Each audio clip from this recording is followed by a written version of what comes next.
Hi, I'm Rob Miletto. I'm a consultant ecologist and we're here today in mid-May at Lunkless Quarry, which is a Shropshire Wildlife Trust Reserve.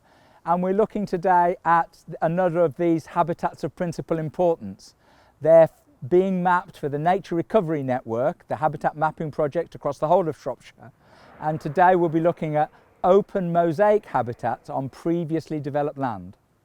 Open mosaic habitats, as I'm going to refer them to because it's much less of a mouthful, are really an odd one because they're normally found in urban areas. Brownfield sites often contain them or completely comprise them, but there are 5 criteria that they need to meet. So let's go through those one at a time and see how they need to be met in order to be mapped as this habitat. Let's look at this area behind me here and see if it meets the criteria. The first one being extent. And the extent it needs to be is 1/4 of a hectare. And people say to me, well, how big is 1/4 of a hectare? And as a rule of thumb, it's quite easy to do because it's 50 metres by 50 metres. And I hope you can see that this clearing behind me here is at least 50 metres, good deal more, and 50 metres wide. So that's the first criteria met for the area behind me. The second criteria is evidence of disturbance. This is part of the old Lunkless Quarry. And you may be able to hear the active part of Lunkless Quarry rumbling in the background there. So if you've got this history of disturbance, be it by quarrying or any other industrial activity, that's the second criteria met. So another criteria is it shows spatial variation, which is just a fancy way of saying that it's a mosaic of habitat with short vegetation in some places and taller vegetation in others. And hopefully you can see here that there are almost bare areas and then areas of short vegetation, low scrub and taller scrub and even woodland at the back, showing that mosaic of vegetation within a small discrete area.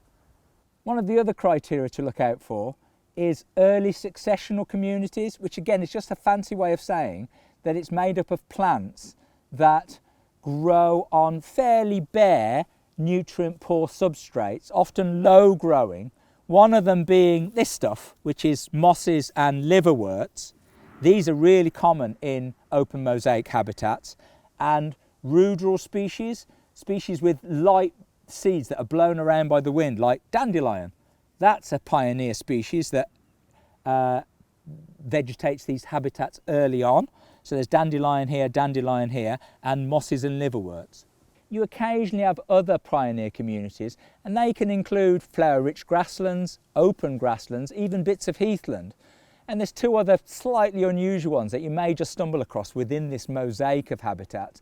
They're inundation communities, which is just where you've got an impermeable surface, so the water sits, so they tend to be wetland species. And annual species. And annual species can be a variety of species, but they don't overwinter. They grow from seed, often light wind dispersed seeds, and then die and just reseed again the following year. Another characteristic is this unvegetated, loose, bare substrate. You can see there's lots of rock here and bare soil with just a few little bits of plants.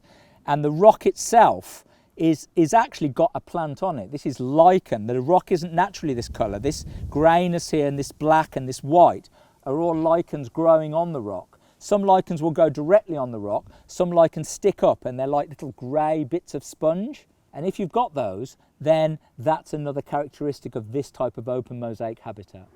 So hopefully that's given you a good idea of how to identify open mosaic habitats. It has to meet all of those 5 criteria. And most of them are physically based. You don't really need to identify the plants. But if you're struggling with some of the plants and you want to know if they're annuals or ephemerals or mosses, you can ask a friendly botanist, you can look them up in a book, or there are even apps these days that will help you identify them.